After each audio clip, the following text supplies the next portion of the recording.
Sometimes when we're stuck, sometimes when we find ourselves in patterns that we not only don't want to participate in, we would really like to stop. We'd really like to stop living through the repetition. We'd really like to break the cycle, to keep things from happening again. That when we look at our life, when we look at the same patterns, the same things, the same people, places, things floating through over and over and over again, they come in different forms, they have different labels, but largely they all feel the same. It all feels very repetitive, like we're stuck in a routine, like we're just forced to live out the same play, saying the same lines, acting out the same motions over and over and over and over again. And sometimes when we find ourselves in these patterns, it can be important to ask ourselves what sort of fundamental shift is needed. Or if I've already made changes, have I made those changes at a deep enough level to really be able to affect and implement the change that I'm trying to create? And sometimes, paradoxically so, perhaps ironically so, the cause for our own stagnation, the cause for all this repetition is our own pushing, is our own resistance, is our own doing too much, trying too hard. Sometimes it's our own rigidity. It's our own iron will of making ourselves do the same thing over and over and over again because we've decided this is how we get what we want. This is what brings in what we want. This is what delivers us to the future and the experience that we actually want to live. But if we're at a point where we're tired, we're at a point where we're burned out, if we're at a point where we're just sick and tired of just being so tired, just being so absolutely ground down, then it's important to take a look at ourselves. That maybe realize that our experience in life isn't all about circumstance. Our experience in life isn't all about what happens to us, that we have a part to play. That the creation of our life experience is a co-creative process. Things are happening to us, but we have a part to play as well. We have a part to play from our own perspective, from our own beliefs, from the ways that we interpret things that happen to us or things that don't happen to us. We are a key contributor to overall experience, the overall tenor of our life. We are a key creator, contributing to what our life is actually like, what it actually feels like to live the life we're living. And sometimes we reach a point that we realize that we're the ones who are in the way. Maybe even more than that, we're the ones who actually aren't cooperating. That can be so easy to feel like things would be so much better if such and such would happen. Things would be so much better if this other person was just different. Things would be so much better if I just had some other thing. If something would happen to me, if something different would happen to me, that would change everything. Or if somehow I could be different. I could make some change to my confidence, my physical form, the way I do things, my personality. I could somehow orchestrate and architect and execute my own behavior, my own expression in a way that would make better things happen for me. But I think we can all hear, at least a little bit, there's a lot of resistance in these ideas. This doesn't really sound very cooperative. This actually sounds pretty adversarial. This sounds more like pushing against than going with. And if this is a point that we've reached, this is really valuable information. This is really useful. This can be a tremendous gift to realize that we're the ones in our own way. We ourselves are the obstacles that we're trying to surmount. Because of course, we're the ones who have full agency over ourselves. That if we're the ones causing something in our life, then we can decide to change that whenever we wish. It's not dependent on someone else. We're not requiring someone else or something else to be different. That the change we're waiting for is within ourselves. The thing that we're waiting to be different is us. And we can decide to change whenever we want. And sometimes that fundamental change is something as simple as shifting our default mode of being. That when we break down our own behavior, there's really only two ways to really be. When we get down past beliefs, thoughts, emotions, feelings, when we kind of get down to the core of what we do, there's really only two types of behavior, and that's active or passive. That's the yin and yang of life. Are we pushing? Are we allowing? Are we using force? Are we yielding? That when we get down to our physical reality, at its core, it really does exist in this binary state. And of course, we could get really semantic about it and say, well, there's actually a third way of doing nothing. But I'd make an argument that even doing nothing is either active or passive. That either we're doing nothing because we become overly passive to our own life, or we're doing nothing in kind of a passive-aggressive way, or we're doing nothing out of fear, and that nothing, that no activity, that no action, is actually a manifestation of our own resistance, of our own pushing against, which resistance is always active. And so when we look at our own life, when we look at our own behavior, and we look at it through this spectrum, through this lens of how active or passive are we being, of course what we're striving for is a sense of balance. And not a sense of balance that we're exactly active as much as we're passive. A sense of balance that we're doing actually fits with life. That we're active when it's appropriate, when it seems called for. And that we're passive when it seems appropriate and seems called for as well. We allow ourselves to be fluid. We allow ourselves to move between action and inaction. We allow ourselves to flow between force and yielding. And sometimes when we're too far out on the force spectrum of things, one of the most valuable things we can do is stop trying to make things happen and start letting things happen. This can be really easy to get out too far on either side of the spectrum. Specifically with force, specifically with action, specifically with trying to make things happen. So much in our American culture coaches us into this stance, into this approach. That good things happen because we made them happen. Everything that we have that's good is a direct result of our own effort, of our own doing, which to some extent is true. That it is our doing that creates outcomes in our life. But it's also our non-doing that creates outcomes as well. That if we are so focused, if we so overvalue, if we so elevate the active, the force, the power, the control, that means that we completely devalue, we completely diminish, we completely overlook, sometimes we ignore the power of our own passivity, the power of yielding. Because in order to yield, in order to really yield in a comfortable way, you have to cooperate. You have to move with what's happening. You have to drop your resistance. You actually have to go with life, with what's happening right now in the present moment. You have to be aware. You have to consider. You have to allow. You have to be open. And it's precisely this ability to move from the active to the passive, from the force to the yielding and back again, that makes the human being such a powerful creator, because we can choose. We can oscillate between these two states at will. When they're fully developed, when they're fully available, when we're fully open to both, we go into life with these tools. We go into life being able to wield the perfect tool for whatever the job is at hand, whatever the task or the challenge is in front of us. And there's no rule book. There's nothing that says every time something happens, the perfect response is force versus other things that happen, the perfect response is always yielding. It's way more fluid than that. It's more of a present moment awareness.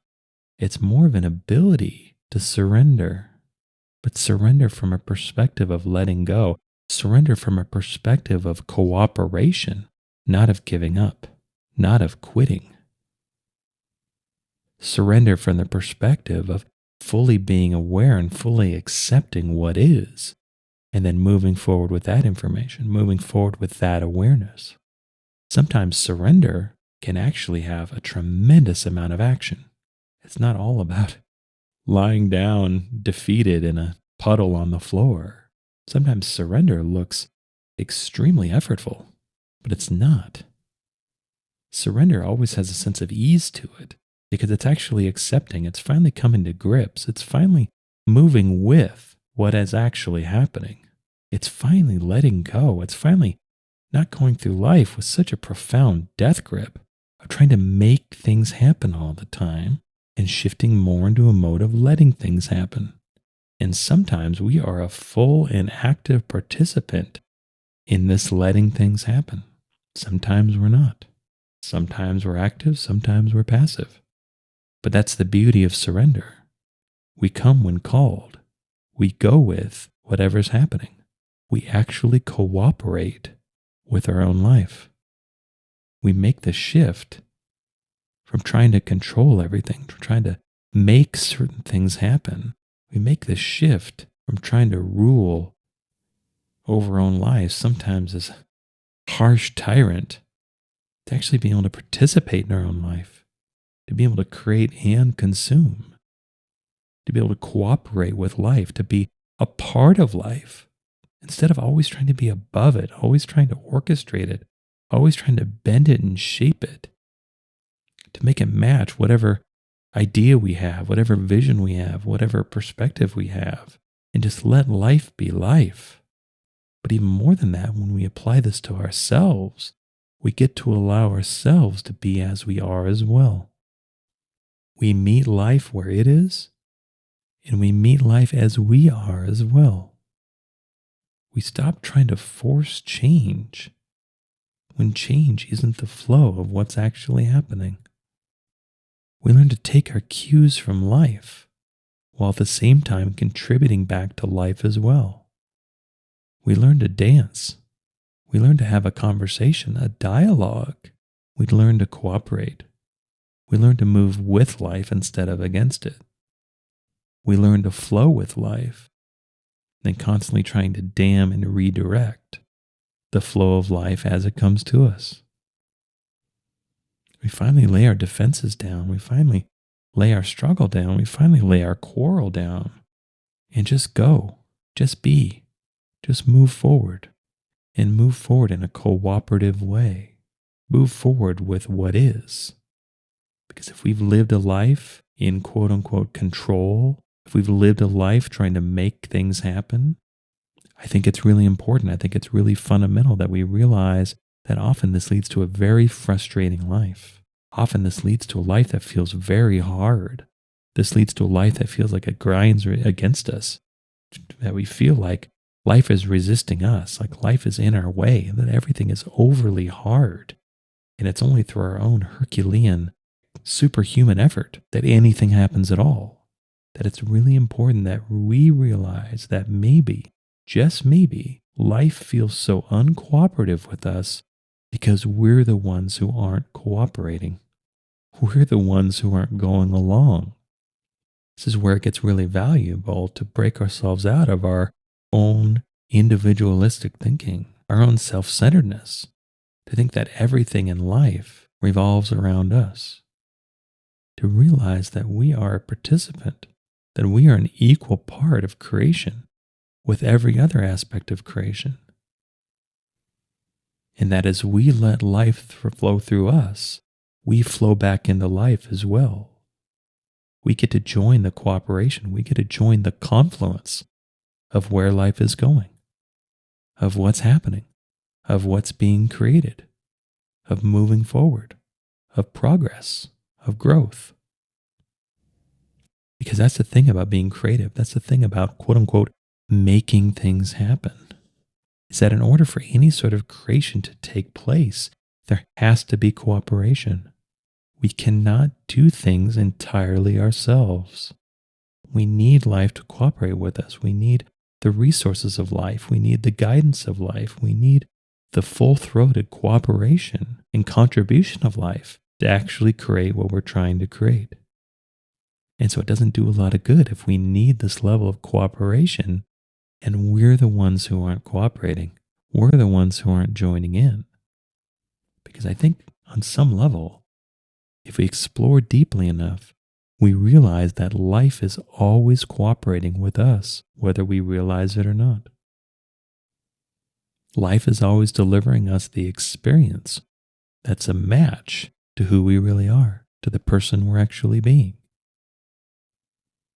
That if we're going into life obstinate, resistant, pushing against, then life often gives us things to resist, things to push against. It responds in the way that it's addressed. Versus if we shift our attitude, if we shift our perspective, if we shift our behavior into a more cooperative mode, then life tends to cooperate with us as well. Life tends to give back what it's given. Life tends to reflect the person we're being. Life tends to give us what we are.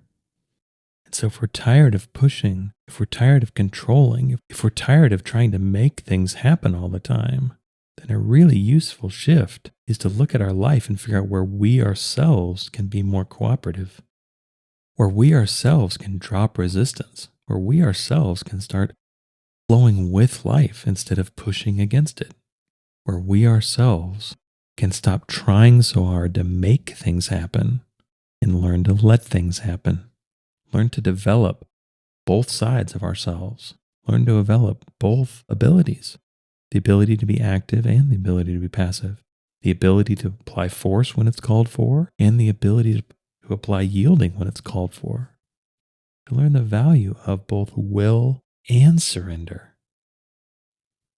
And just learn to live a life that just doesn't feel so hard, that just doesn't feel so fraught, that just doesn't feel so difficult to navigate and get through.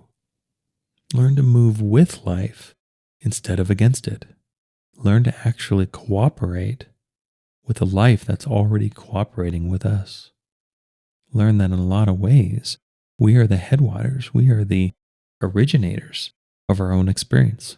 We set the tone of our own life. And whatever tone we're setting, life will reflect that back to us. If we tend to be frustrated, life tends to give us all sorts of things to be frustrated about. If we tend to be angry, life tends to give us all sorts of things to be angry about. We get to choose. We can choose happiness. We can choose joy. We can choose peace. We can choose the tenor. We can choose how we want to feel. And know that as we become that feeling, life will deliver this back to us.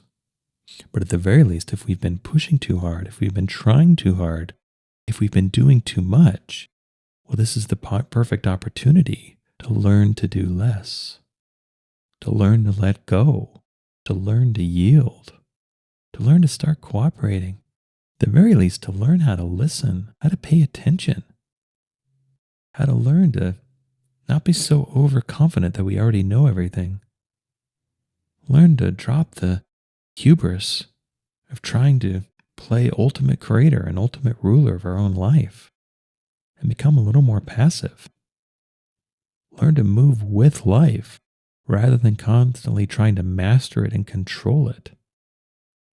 Because when we start to listen, when we start to be aware of life, it will start to show us things. It will start to teach us things. We will learn things we would have never guessed. We will observe things that we never thought were possible if we just start to listen.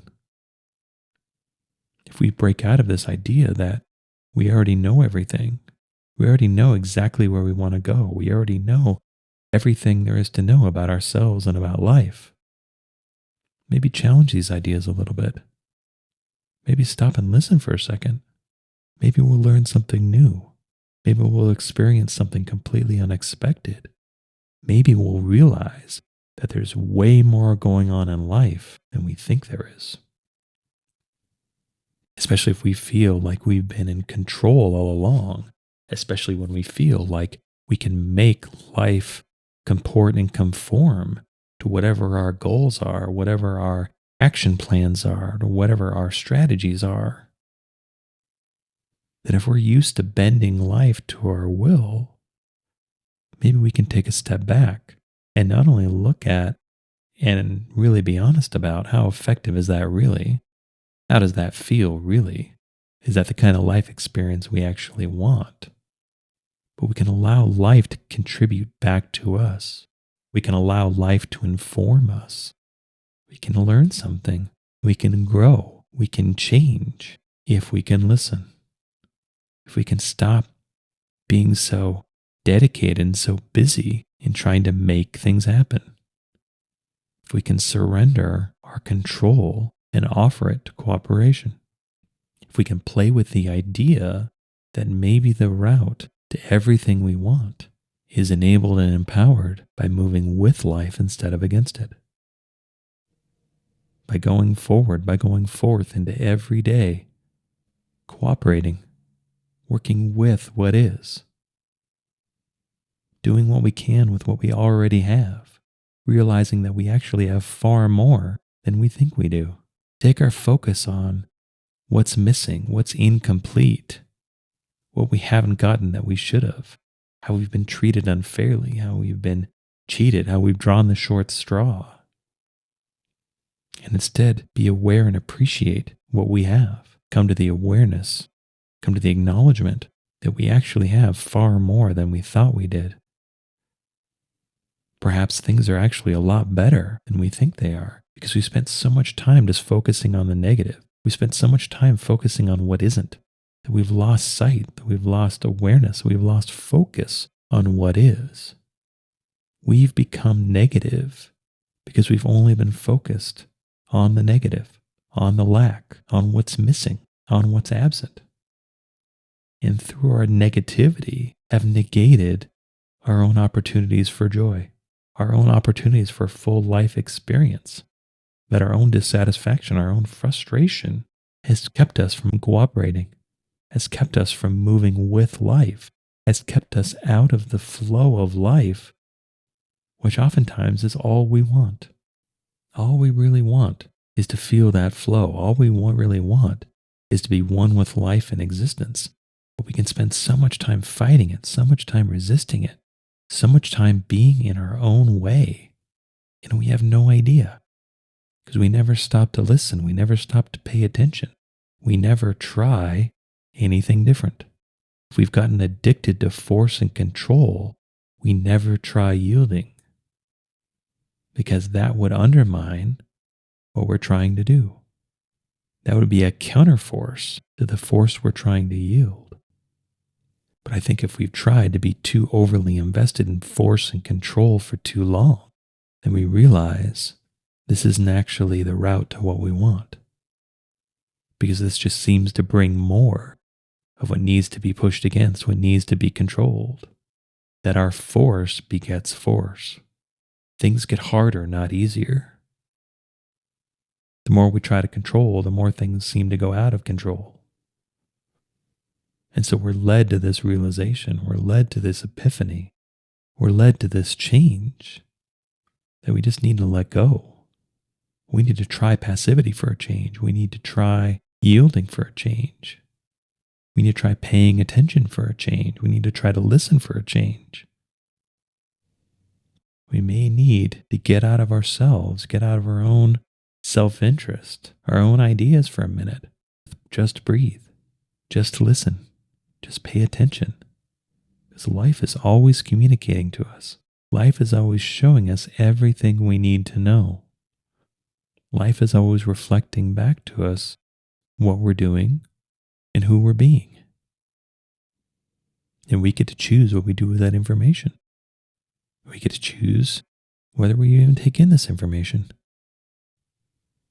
And if we do, we get to choose how we use it. But it's always available. That's the beauty of self-awareness. It's always there. It's always ready. It's always waiting. It's always available to help us learn and grow. It's always available to help us take one step closer to whatever truth we're trying to find. But in order to find our way to truth, we need to learn to find a way to be balanced. We need to learn to find a way to balance our activity with our passivity. We need to find a way to balance our force with our yielding. We need to try to find a way to balance our control with our surrender. And find the middle way, find the third way, find the beauty in the combination. And know that the ideal mix always changes. That's the beauty of life. We get to participate in it. It's always different. It's always showing us something new. It's never something we can fully master and control. And that's the beauty of it. That's what makes it worth living, is that life has to be lived, has to be experienced. There are no shortcuts. There are no ways around it. And so on some level, if this is what's happening, we might as well go with it. We might as well try.